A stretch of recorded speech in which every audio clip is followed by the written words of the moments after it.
দেশপ্রেমিক বাংলাদেশি দেশে বিদেশে যে যেখানে আছেন, আসসালামু আলাইকুম। আপনি দেখেছেন আমাদের অ্যাটর্নি জেনারেল অফিস থেকে যখন আওয়ামী লীগকে নিষিদ্ধ করা একটা দাবি উঠেছে হাইকোর্টে, সে অফিস থেকে এটার প্রতিবাদ করা হয়েছে, এটার বিপক্ষে দাঁড়িয়েছে। ব্যক্তিগতভাবে আমি মনে করি কোনো রাজনৈতিক দলকে নিষিদ্ধ করার পক্ষে আমি না, আনলেস আপনার যদি একদম সুশক্তভাবে জঙ্গি তৎপরতা, রাষ্ট্রবিরোধী তৎপরতা, কোট আনকোট যে বিভিন্ন পলিটিক্যাল পার্টি রেটরিক হিসাবে ইউজ করে, সেটা না। সত্যিকার অর্থে সেরকম থাকলে তাও প্রচণ্ড সততার সাথে তদন্ত করে দেখে হয়তো এটা করা যেতে পারে। জেনারেল আমি অবাক হয়ে গেলাম ওনার এই কথাটা শুনে, যে ডক্টর আসিফ নজরুল ঢাকা বিশ্ববিদ্যালয়ের আইনের শিক্ষক, ওনার কাছ থেকে আমি এই ধরনের কথা আশা করি নাই। শুধু তাই নয়, এই যে এতটা বছর ওনার কত কথা শুনলাম দেশের স্বাধীনতা নিয়ে, গণতন্ত্র নিয়ে, কিন্তু ওনার কথার মাঝখানে কিন্তু এটার কোনো প্রতিফলন পেলাম না। ওনার বুঝলাম না উপদেষ্টার চেয়ারে বসেই ওনাদের কোন জাদু লাগলো যে ওনারা এখন আওয়ামী লীগের পক্ষে কথা বলতে শুরু করলেন। উনি বললেন আওয়ামী লীগকে বাতিল করার মতো উনি কিছু দেখছেন না, ওনার এটার ব্যক্তিগত মতামত। উনিও কিন্তু ব্যক্তিগত মতামত দিচ্ছেন, অথচ ওনাদেরকে এখানে বসানো হয়েছে সেই বিশ্বাসে যে বিপ্লবী ছাত্র জনতা এবং সামগ্রিকভাবে বাংলাদেশের মানুষের কথা বলবে এবং তাদের ইচ্ছার প্রতিফলনে কাজ করবে। কিন্তু ওনারা এখানে ব্যক্তিগত মতামত দুজনেই দিলেন। উনি আইনের ছাত্র, তো ওনাকে আমি শুধু সামান্য একটা উদাহরণ দিই। আইনের শিক্ষক, ওনাকে আইনের ছাত্র ছিলেন, সেখান থেকেই শিক্ষক। তো ওনাকে আমি একটা সাধারণ উদাহরণ দিই, কেন আওয়ামী লীগকে বাতিল করা যাবে না? হিটলারের নাজি পার্টিও তো একটা ঐতিহ্যবাহী দল ছিল, সেই 1920 সাল থেকে 1945 সাল পর্যন্ত। এবং হিটলারের এই নাজি বাহিনী, যে ন্যাশনাল সোশ্যালিস্ট পার্টি, এই নাজি বাহিনীর সংক্ষেপে সবাই জানতো হিটলারিজম হিসাবে। তাদের নীতি ছিল, তাদের মতাদর্শ ছিল হিটলারিজম বা হিটলার ফ্যাসিজম। এবং তাদের মতাদর্শের মাঝখানে সবচেয়ে যেটা ছিল কাল্ট অফ ভায়োলেন্স, মানে সন্ত্রাস নীতি।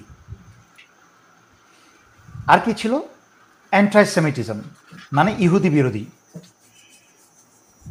তা শেষ পর্যন্ত 1945 সালে হিটলারের পতনের পরে, নাজির পতনের পরে, এই নুরেমবার্গ ট্রায়ালের মাধ্যমে এই নাজি বাহিনীর সমস্ত টপ লিডারদের বিচার করা হয়, তারপরে এই নাজি বাহিনীটাকে বাতিল করা হয়।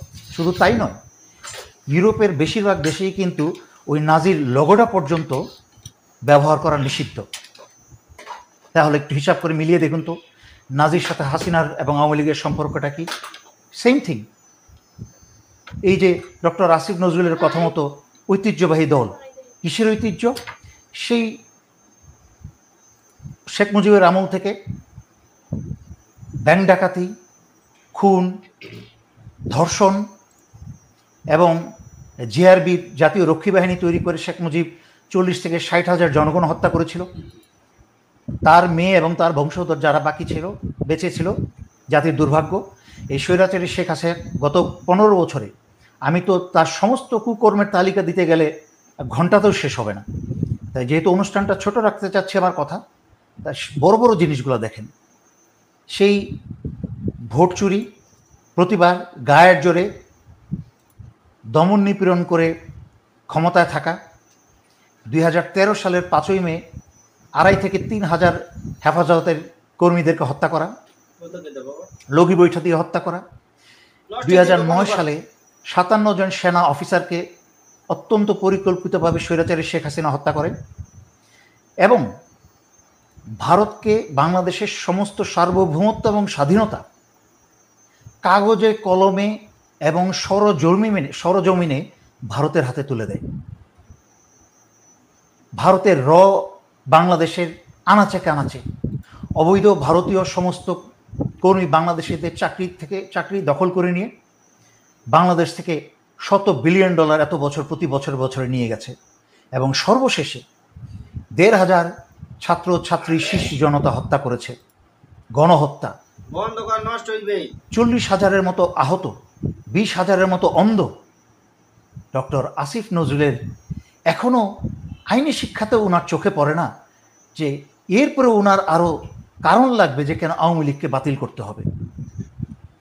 এবং উনি বললেন একটা সৎ এবং স্বতন্ত্র শক্তিশালী একটা তদন্তের মাধ্যমে যদি প্রমাণিত হয়, আর কি প্রমাণ চান আপনার?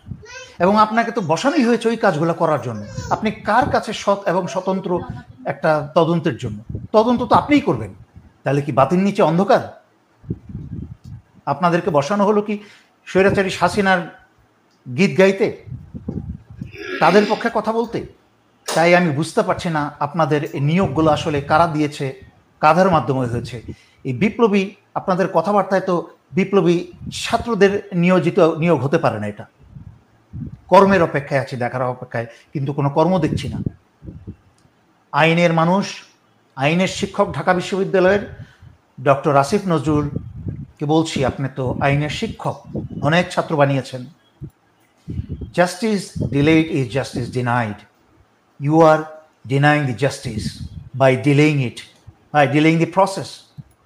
Not only that, আপনি আবার উল্টা আওয়ামী লীগের সাফাই গাইছেন, যা সম্পূর্ণ এই বিপ্লবী চেতনা বিরোধী কথাবার্তা। দয়া করে ছাত্ররা তোমরা সচেতন হও, জনগণরা আপনারা সচেতন হন। ভয়ঙ্কর শয়তানের ছায়া কিন্তু এখনো কাটে নাই, চারিদিকে প্রতি কর্নারে কর্নারে। তাই হুঁশিয়ার। আমি এই বলে আজকের জন্য শেষ করছি। ধন্যবাদ। আসসালামু আলাইকুম।